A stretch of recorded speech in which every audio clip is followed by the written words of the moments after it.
Box 13, with the star of Paramount Pictures, Alan Ladd, as Dan Holliday.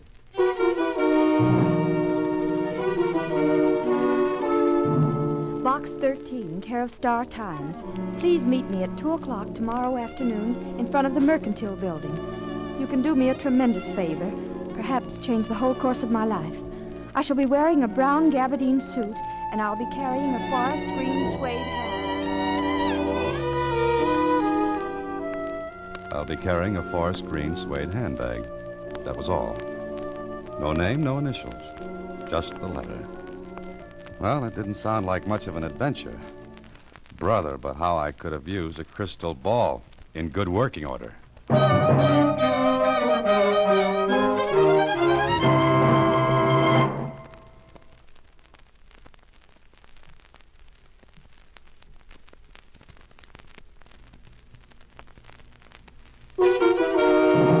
And now, back to Box 13 and Dan Holliday's newest adventure, Look Pleasant, Please.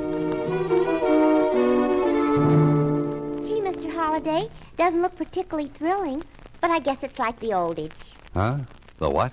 The oldage. You know, when somebody says something smart that means something different from what it says, only it's the same thing. Oh. On your next trip around the office, fix that one up, Susie. What? Never mind. Just save up for your adage. Okay? Okay. Hey, I can just make it to the Mercantile Building by 2 o'clock. So long, Susie. There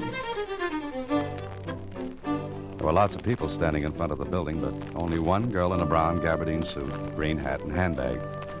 I didn't walk up to her right away because, well, I wanted to take a good look. And what I saw was good. Maybe about 24, slender, lots and lots of brown hair that fell down from that cute hat in a nice wave. Her clothes spelled money with 2 capital M's. Well, I walked over to her. Good afternoon. Oh. I'm the man from Box 13. Oh, thank you. Look, I know this sounds terribly foolish and silly, but I do want your help. Holliday. Dan Holliday. Oh, all right, Mr. Holliday. Do you have half an hour to spare? Well, the afternoon's young, and I can wear it away to an old age. That answer your question? Yes, it does. Do you photograph well, Mr. Holliday? Huh? Well, my baby pictures always turned out pretty good. Of course, that was a little while ago, and Look, I want you to have your photograph taken with me. Oh, is that all? Yes, that's all. Of course, I'll pay you for your time and trouble. Oh, no. My time's my own, and what trouble I get into is usually my own fault. All right, Mr. Holliday. There's a photographer in this building. He's ready for us. Oh, by the way, what's your name? Jones. Mary Jones. Oh. You know, Miss Jones, a writer often spends hours thinking of the right name for the characters in his stories. But here you come along and without batting an eye, think up a very unusual one. Do you have to know my real name? Well, I'll live without it, but Will you do it, Mr. Holliday? All right, Miss Jones. Let's go look at the birdie. The photographer was ready, and it didn't take long for him to run off 3 shots. Miss Jones paid him, and the 2 of us went back downstairs. Out on the pavement, I turned to her, and I guess she read the look on my face. Please don't ask me why, Mr. Holliday. Goodbye, and thanks very much. Well, before I could move my feet, she was into a cab and gone. If this was it, I'd just chalked up the shortest adventure on record. Well, there's nothing to do but go home and mark it off to experience. Yeah, that's where it should have stopped. The next morning, I walked into my office as usual and... Hey, what is this, Susie? You could have told me. Told you what? I quit. You didn't trust me. Oh, Susie, will you stop? Oh, and the phone's been ringing all morning. Everybody wants to know about it. About what? Just answer the phone and find out. You... Careful, Susie, careful. Hello. Good morning, lover boy. Oh, Kling. Well, how's the police department? It's bright and early. It's not good to hear your voice. I called for information. Yeah, what kind? What about? Well, shall I wear my organdy hat and crepe de chine bed? What are you talking about? What is the matter with everyone? Well, nothing, Angel Face. All's well with the world.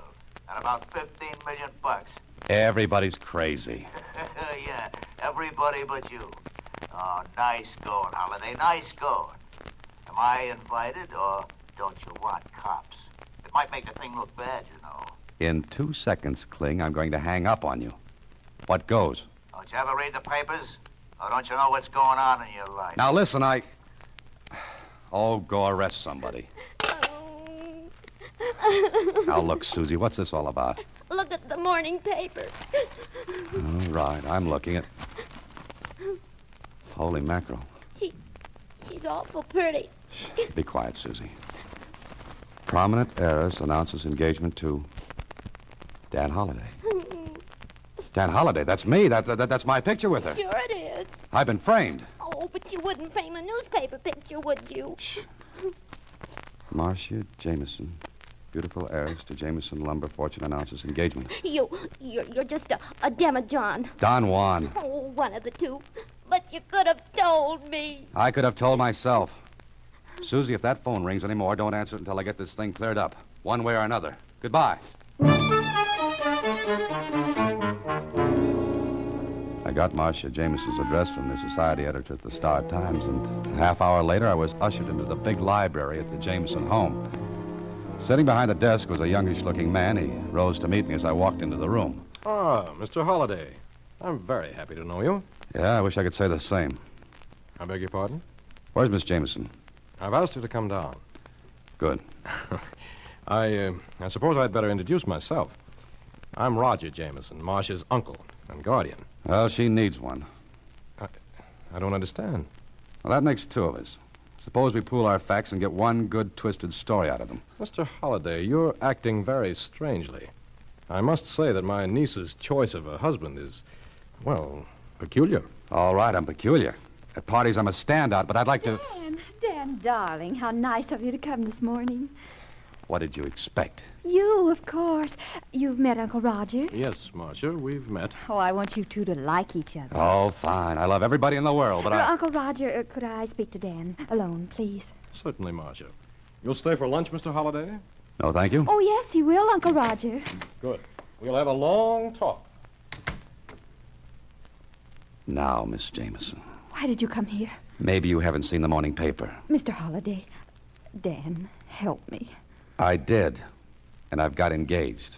Look, Miss Jameson, Marcia. I don't know you that well. We just became engaged this morning. Dan, it's imperative that you act as my fiancé until after the 16th of this month. Well, what happens then? Oh, Dan, if you'll just do what I ask until the 16th. On that day, yes, come in. Lunch is ready any time. You are staying, Mr. Holliday. Yes, he'll stay, Uncle Roger.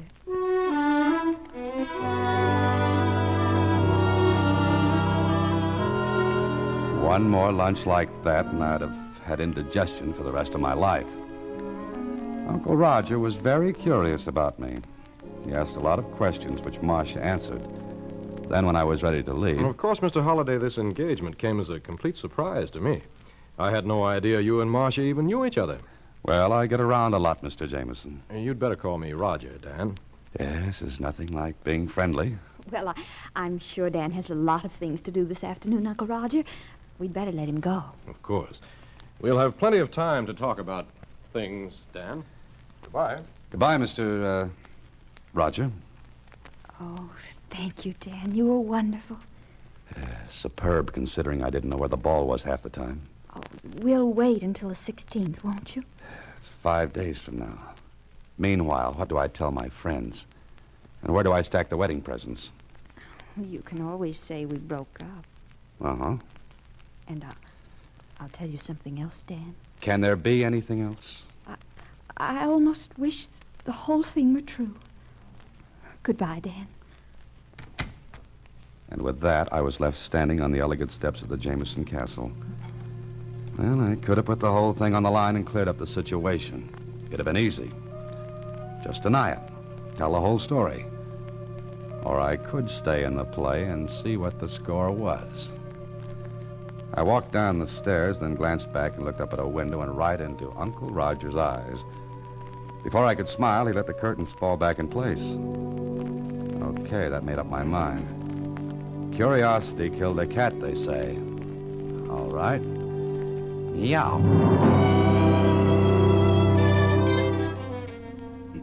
Well, Danny, welcome to the Star Times. And what brings you into the morgue? Jonesy, I want to do some research. So you came to the right place. Oh, congratulations. Thanks. That's a lot of dough you're marrying. Yeah. Kinda sudden, wasn't it? Known her a long time? Jonesy, I feel as though it was just yesterday. Now, get me everything you've got on her. Huh? You're gonna look up your own fiancée? Yep. What's the idea? Kind of silly, isn't it? Well, it's your business. I can put my fingers right on the stuff you want. We got much? All here. Matter of fact, I was reading about her this morning. When I heard you were marrying her, I did some work. And? Well, on the 16th of this month, she comes into about 15 million. What? Yeah. But she has to be married by then. Oh. How come? Her father's will says so. If she doesn't marry by the 16th of this month, this year, her 15 million goes to, Roger Jameson, uncle. Oh-ho. You didn't know? I don't know a lot of things. What else have you got, Jonesy? She had kind of bad luck before. Yes, what kind? Engaged twice before, and both her fiancés had accidents. Bad? Yeah. Dead? Well, if they weren't, they had an awful dirty trick played on them. What? They were buried.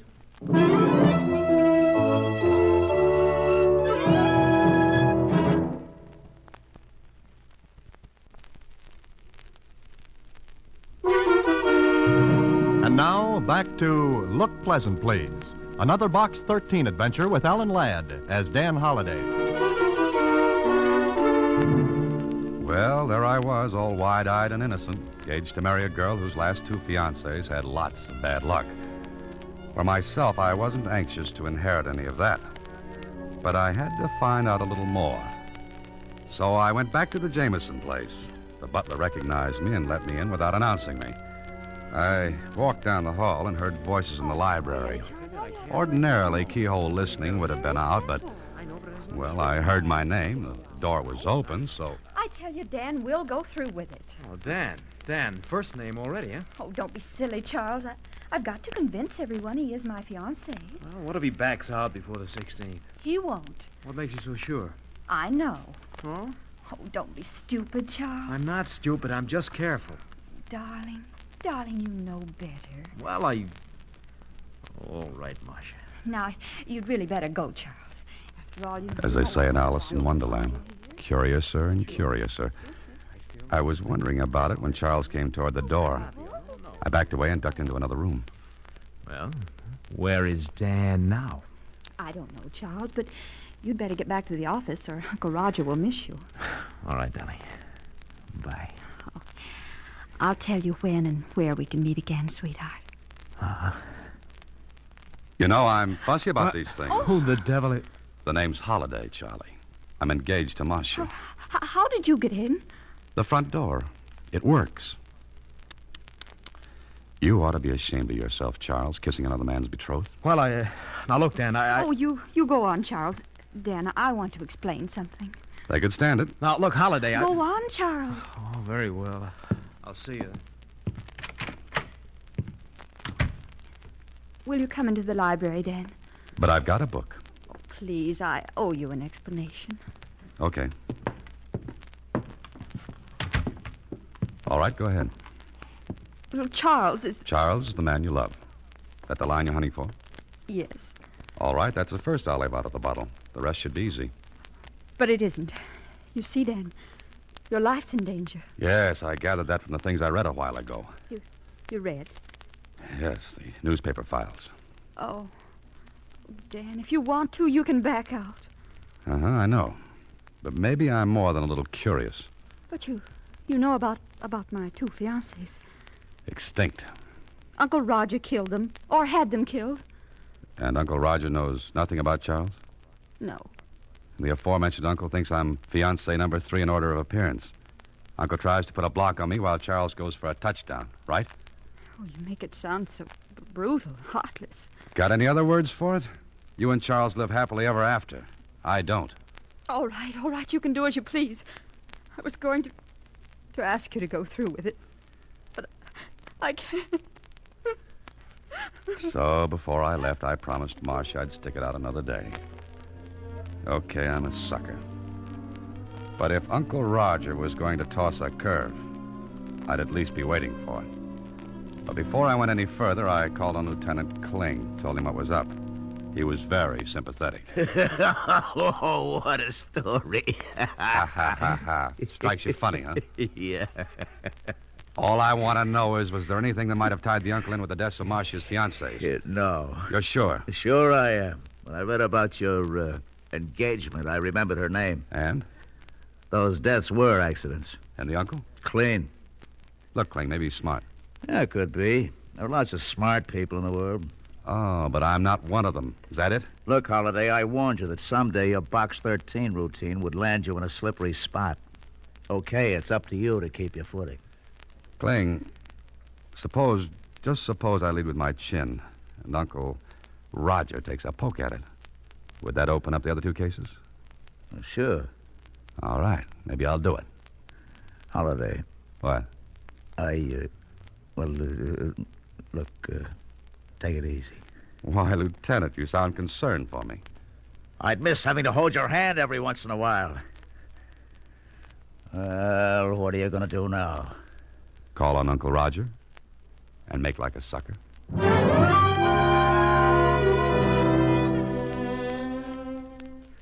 Well, Dan, sit down, won't you? Thanks, Roger. You know, it's going to be quite a treat seeing Marcia married. Yes, after two unhappy beginnings before. Oh, you know about those? Marcia told you, I suppose? In a way, yes. Mm-hmm. You wanted to see me about something, Dan? Oh, just a social call. If you're busy, I can... Oh, no, not at all. I was about to leave anyway. You know, Roger, it's very strange. Strange? What is? You haven't asked me anything about myself. I don't have to, Dan. Meaning? I've been very busy since this morning. You see, I have quite a bit of influence. Connection, so to speak. And they told you what? Who you are, where you live, what you do for a living. Dan, how much do you love Marcia? I'm going to marry her. You have quite a good income, so it's not the money you're after. Obviously. Dan, I'd give anything in the world to see Marcia happy. We practically grew up together. There's only 10 years difference in our ages. You see, my brother was 20 when I was born. Oh, I see. Marcia is my only living relative. Oh. Then I understand your concern for her. I'm glad you do. I want to show you something. Miss Claridge, bring in the Jameson estate papers, will you? Thank you. What's that for? Dan, you write mysteries, among other things. Consequently, I think you have a suspicious mind. What do you mean by that? Well, I'm Marcia's uncle, trustee of her fortune until she gets married, which must be by the 16th of this month. Now, surely in one of your stories you must have written about a guardian who misappropriates funds, embezzles. No, I never have. Well, it doesn't really matter. You see, The estate papers, Mr. Jameson. I thought I asked Miss Claridge to bring them in. Oh, well, she was busy, and I was on my way past anyway. All right, Charles. Thank you. Oh, Charles, this is Dan Holliday, Marcia's fiancé. Dan, this is Charles Crane. How are you? Fine. Congratulations. Thanks. Is that all, Mr. Jameson? Yes, that's all. Thank you. All right. Here are the papers. I think you'll find every penny accounted for. Everything in order, Dan? It looks like it. We're going to get along, Dan. Get along beautifully. I wonder for how long. If Uncle Roger was planning on making me number 3 on his hit parade, he was playing it smart. Oh, he was smooth. Mm-hmm. So smooth that I stayed at a hotel that night. If Uncle Roger knew where I lived, I might have visitors. And, of course, I didn't sleep much. It was a lot of thinking to do. And it added up to something funny. The next day was Saturday, and it came in handy because Uncle Roger's office was closed. And I wanted to see something there. I called on Marcia and told her. Maybe she was a little surprised. Why do you want to go through the files, Dan? I've got a hunch, Marcia. Maybe Uncle Roger didn't show me the right papers. For the estate? Yeah, that's it. Have you got a key to the office? I can get one, and one to the files. Get them for me, will you? Say, where's Uncle Roger today? Oh, on the yacht, anchored outside the harbor. You're to go there tomorrow night. Why? He's arranged an engagement party. Dan, if you don't want to go, if you want to back out now... Nothing doing. I'm beginning to like this. All right, Marcia, give me the keys.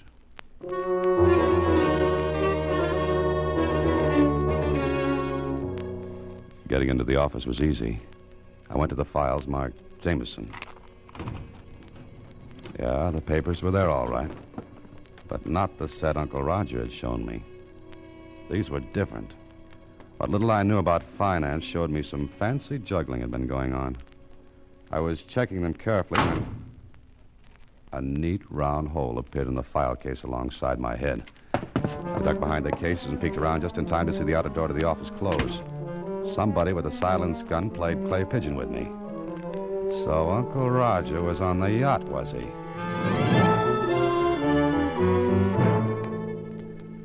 When I got back out on the street, a storm had kicked up. I took a cab back to my apartment and phoned Marcia. She didn't answer. The butler said she had gone and Uncle Roger was on the yacht. Late in the evening, I received a note from Marcia. Dan, I'm terribly frightened. Uncle Roger insisted that I come to the yacht tonight. I'm writing this note from my cabin now. I know something dreadful will happen, so please, if you can, come at once. There are speedboats at the dock to take you out. But be careful, Dan. Be careful. It could have been a trap, but I compared the writing on this note with her first letter to Box 13. Oh, it was hers, all right. Careful, neat, precise. Okay, if this was a showdown, might as well get it over with.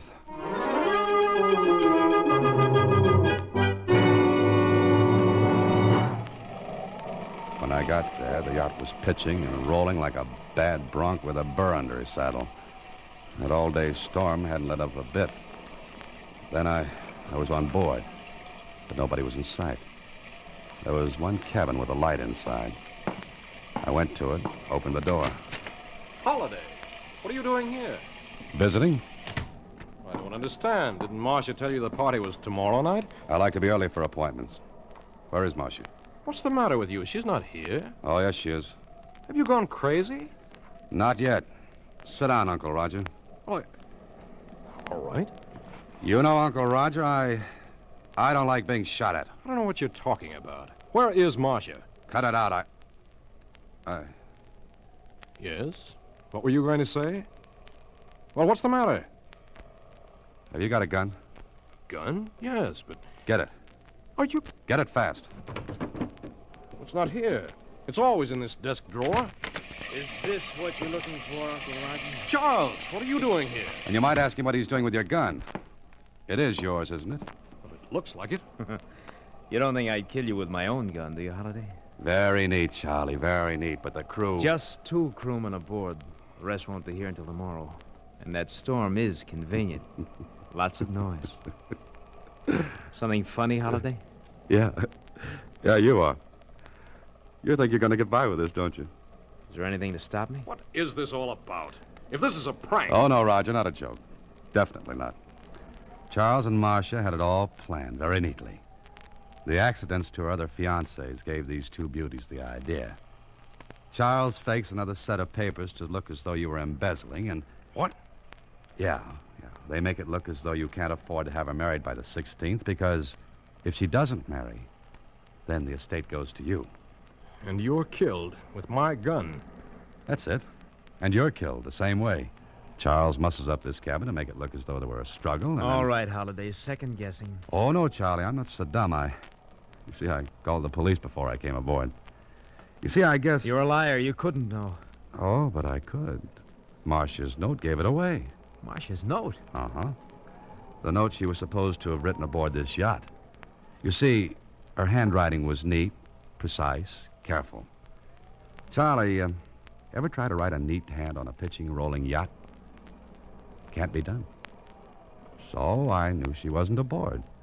And there was only one reason she'd want to get me here. To work this frame. And... Oh, hello, Lieutenant Kling. Lieutenant... Oh! Grab the gun. Holiday, is he... Charlie's gone bye-bye for a little while. Call the police in here, Dan. Where are they? Are you kidding? Lieutenant Kling is probably saving his Betty by. Me, I gotta sit down.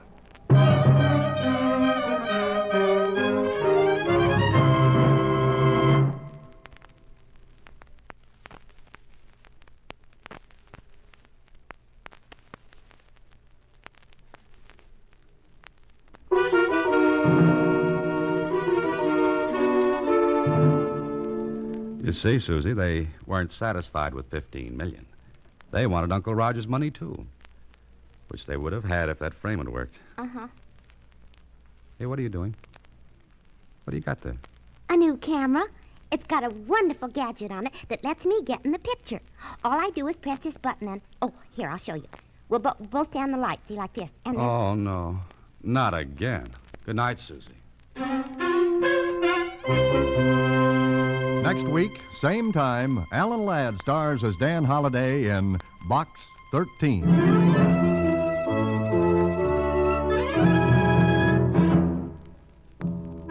Alan Ladd appears through the courtesy of Paramount Pictures. Watch for him in his latest picture, Saigon. Box 13 is directed by Richard Sandville, with an original story by Russell Hughes, and original music composed and conducted by Rudy Schrager. The part of Susie is played by Sylvia Picker, and that of Lieutenant Kling by Edmund McDonald. John Beal played Roger Jameson. Production is supervised by Vern Karstensen. This is a Mayfair production from Hollywood.